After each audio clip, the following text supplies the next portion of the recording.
नमस्कार, times of Swaraj में आप सबों का स्वागत है और मैं हूं संतोष सिंह। और आज हम टाइम्स ऑफ स्वराज में दो ऐसी घटनाओं की चर्चा करने जा रहे हैं जो संयोग भी हो सकता है या फिर प्रयोग भी हो सकता है। जी हां, हम बात अनंत सिंह के हाई कोर्ट से बरी होने की कर रहे हैं और हम बात आनंद मोहन के उस केस की कर रहे हैं जिस केस को लेकर एक दौर में सुप्रीम कोर्ट में बवेला मचा हुआ था। याद ही होगा कि बिहार के मुख्यमंत्री ने उन्हें रिहा करने का फैसला किया और उस फैसले को लेकर पूरे देश में बवाल मचा। आईएएस एसोसिएशन से लेके, पूर्व एसोसिएशन से लेके, हाई कोर्ट, सुप्रीम कोर्ट, पीड़िता का परिवार लगा जैसे एकदम अब आनंद मोहन गए और सुप्रीम कोर्ट ने स्वीकार भी कर लिया और तारीख पर तारीख देना शुरू कर दिया और अंतिम तारीख भी घोषित कर दिया गया कि इस दिन अब इस पर जजमेंट आएगा कि आनंद मोहन के मसले पर क्या हुआ। लेकिन जैसे ही बिहार में तख्तापलट हुआ, जैसे ही बिहार में आनंद मोहन का पूरा कुनबा तो पहले से नीतीश कुमार के साथ था ही, बीजेपी के साथ हुआ, सुप्रीम कोर्ट से लगा जैसे वो केस भी गायब हो गया है। अब सुन रहे हैं कि कब सुनवाई है और पूर्व आईएएस एसोसिएशन या आईएएस एसोसिएशन का कुछ बात तो कहीं सुनाई दे रहा है, कहीं कोई मीडिया में खबर आ रही है।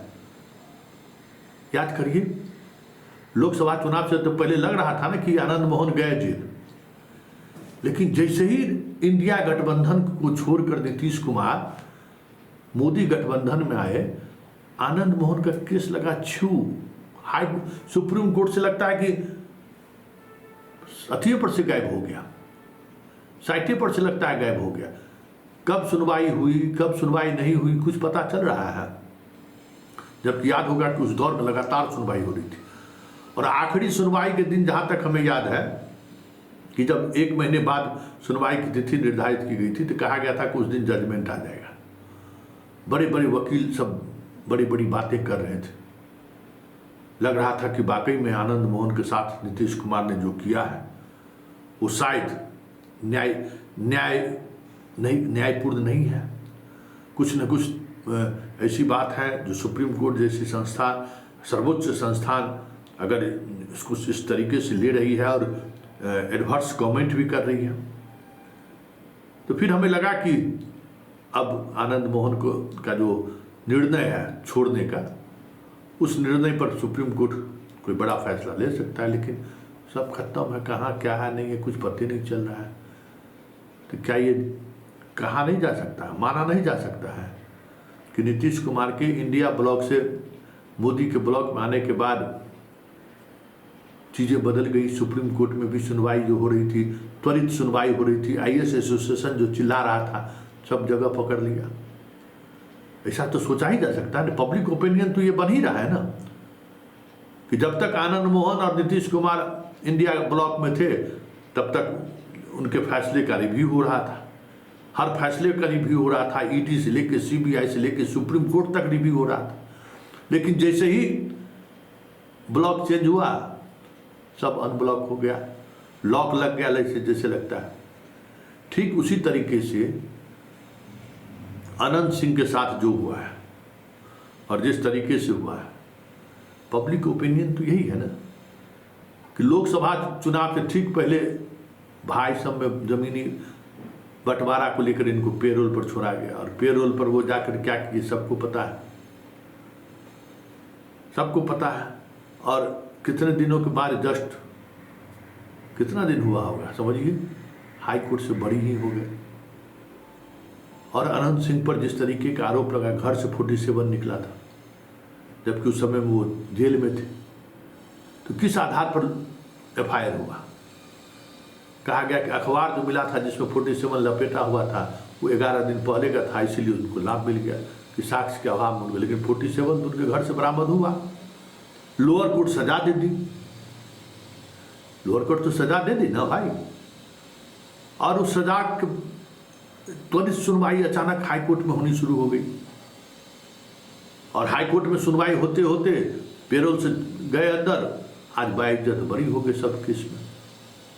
तो ठीक है, साक्ष्य नहीं होगा, ये मामला कहीं न कहीं राजनीति से पीड़ित था, ये भी कहा जा सकता है। उस समय अनंत सिंह ललन सिंह के खिलाफ थे, तो उन्होंने जो चाहा लिपि से करवा लिया, ये भी कहा जा सकता है। लेकिन आज जो कुछ भी हाई कोर्ट से हुआ, उस पर भी तो लोग यही चर्चा कर रहे हैं कि ललन सिंह से कि सिलेंडर बोले, ललन सिंह ने मैनेज कर दिया। तो ये दो ऐसे विषय हैं, या ये कह सकते हैं कि दो ऐसे केस, जिस केस को अगर बात किया जाए, उस केस के बारे में चर्चा किया जाए, तो क्या कहा जाएगा। हो सकता है कि कुछ तकनीकी वजह से सुप्रीम कोर्ट में मामला लंबित हो सकता है, इसमें कोई संभव है। लेकिन इमेज क्या बन रहा है कि इंडिया ब्लॉक से इधर आए नीतीश जी, सब इनका जितना चीज रिव्यू चल रहा था, ईडी उडी इधर उधर, सीबीआई, सुप्रीम कोर्ट, सब ठंडे बस्ते में पड़ गए। उसी तरीके से अनंत सिंह जब तक लालू यादव के साथ थे, या फिर ललन सिंह से जब विवाद हुआ, उनको जेल जाना पड़ा, सजा हो गई। जैसे ही ललन सिंह से दोस्ती हुई, ललन सिंह के सामने समर्पण किए, सब कुछ पहले जैसा हो गया। इमेज तो यही बन रहा है कि विधायिका के सामने न्यायपालिका घुटने टेक दिया, इमेज तो यही बन रहा है ना।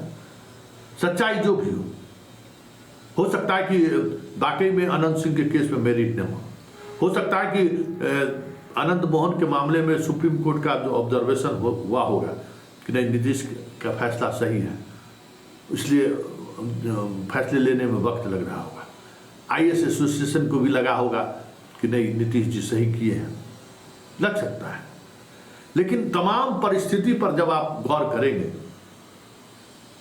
तो ये संयोग नहीं हो सकता है, इसको संयोग कह भी नहीं सकते। ये बड़ा प्रयोग है और इस प्रयोग को समझना होगा। और इस प्रयोग पर अगर आज हम सब चर्चा कर रहे हैं तो चर्चा होना लाजमी है, क्योंकि परिस्थिति कुछ ऐसा ही समझने को, ऐसा ही देखने को मजबूर कर रही है।